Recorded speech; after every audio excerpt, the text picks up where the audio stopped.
good one. We've got my performance pack, my brother's Mach 1 side by side. Hey, let's start here in the front. The Mach has definitely got some things that the performance pack doesn't, starting with these 2 air ducts. Those inserts can be removed to flow more air, or I guess if you really wanted to, you could put some fog lights in them. Also, the pony is black. My car does not have the black accent package, so my pony's chrome. Then, moving over here to the side, the Mach does flow air through these bottom vents on the side. Not only does it flow air, but there's coolers behind here. On this passenger side, you've got your transmission oil cooler, and I believe that's also the oil cooler, so it's air cooled on cooling the motor oil. Whereas the performance pack, they kind of jip me a little bit over here. They just have these inserts that don't go anywhere, so it doesn't flow air on the sides. Your oil cooler, you do have one, but it uses the coolant from the motor, no air. Would rather it be air. Air is actually better for cooling. Then moving on down even a little further, the splitter. I hope you can kind of see the difference here. So the Mach 1 splitter, a little beefier, sticks out a little further. And then the performance pack, still good, but not quite as beefy as the Mach. They definitely gave the Mach the better front splitter. Guess we'll also discuss the hoods. It's the exact same hood, however, I've got a black racing stripe that goes down the middle. And then the Mach, it's just on the hood with the white trim, and then it says Mach 1. Moving to the side, there's not very much different on the side. Wheels, so these are the performance pack wheels. And then my car actually, from the factory, came with Pirellis. That was a new thing they changed in 2022. It used to come with the exact same tires as the Mach. The Mach comes with Michelin Pilot 4S's, and that's what I run now. I would say that is the better tire. The Mach's wheels, a little different. Behind these are the 6-piston Brembo brakes on the performance pack. And on the Mach, from everything I can research and tell, it is the exact same 6-piston Brembo brakes. Bear with me as we move to the back. The wind was picking up. Gonna have to do a little editing magic here. Going over to the Mach, right here on the deck lid of the trunk, Mach 1.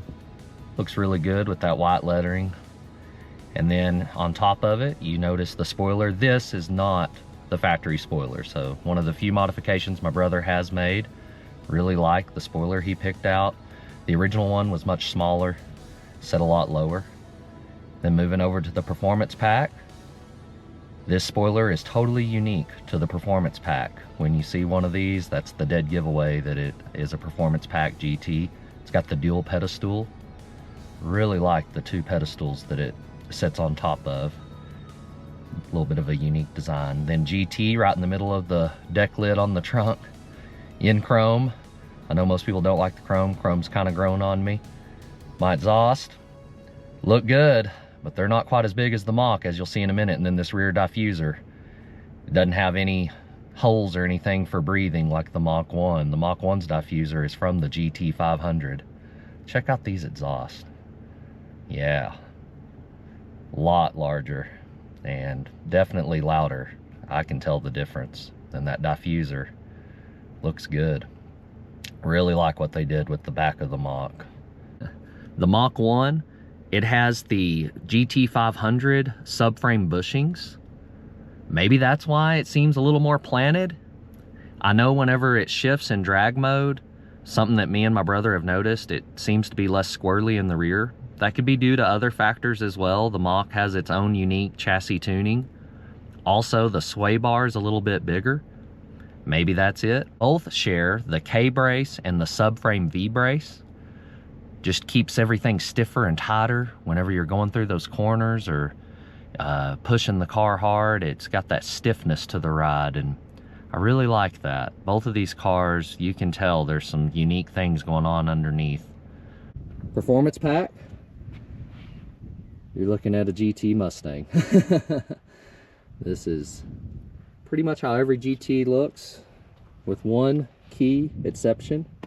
You do have the strut tower brace, so stiffens up your front suspension a little bit. When you're taking those turns real tight, the front stays a little stiffer. Moving over to the Mach, we got something a little different happening over here. You immediately notice this yellow air intake.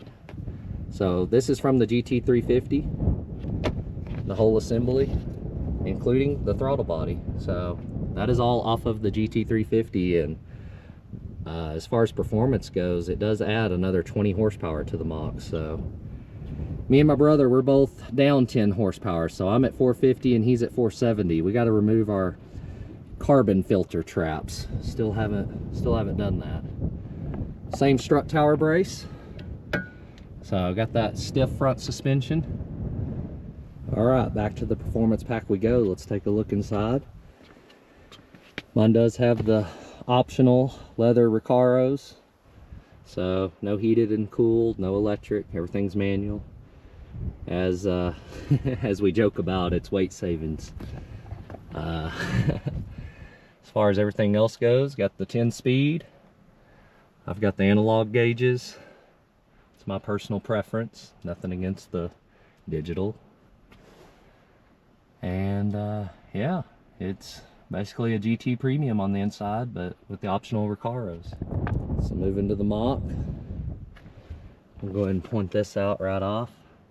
Mach 1, not just Mustang. I want you to know it's a little special. So he's got the digital dash, very nice. Little plaque here, individually numbered, your chassis number. And then Recaros. So these are not leather. You'll have to wait and see what he's going to change them out to. So these are getting changed out, and it's going to be something pretty cool. So can't wait to do a video on that eventually. Just to kind of summarize this longer video, I want to highlight the key things that make the Mach and the performance pack different. At least the things, if I was in the market for one, that really stick out. The first being the oil coolers. So the Mach having those oil coolers, big deal. I don't even think I mentioned the differential cooler. The Mach has the same differential cooler as the GT350. And so if you were gonna take your car to the track, you wanna go for the Mach. I mean, at the end of the day, it's gonna stay so much cooler. The next thing that really stands out, of course, is the 20 horsepower difference. So the Mach with that GT350 intake and throttle body, and maybe even some special tuning. I'm not 100% if that's also what's going on. I bet it is, but it's got 20 more horsepower. The styling, obviously they look a little different. We went over a lot of that in this video, so I'm not going to go back into all that. The exhaust, the Mach exhaust is truly unique, so you're not going to find that on any other Mustang. That exhaust note is truly unique to the Mach 1.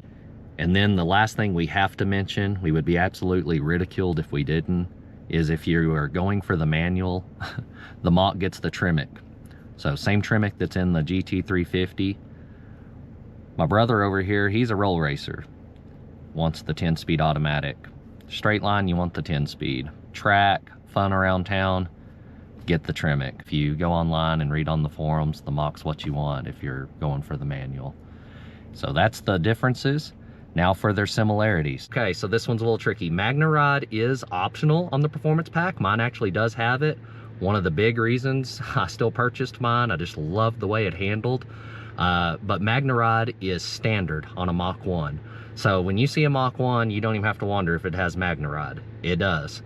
A performance pack, it might not. It was totally optional. The radiators, they both have a 50% larger radiator than your standard GT, so both cars have larger radiators. And then the brakes. Both cars have those Brembo 6-piston brakes on the front, and you know, they both can stop on a dime. The next thing that we want to see if it's different is the weight, and we're gonna really try to get that done before Patrick's car goes to Coyote Direct to get modded. We want to get this done while both cars are pretty much bone stock form.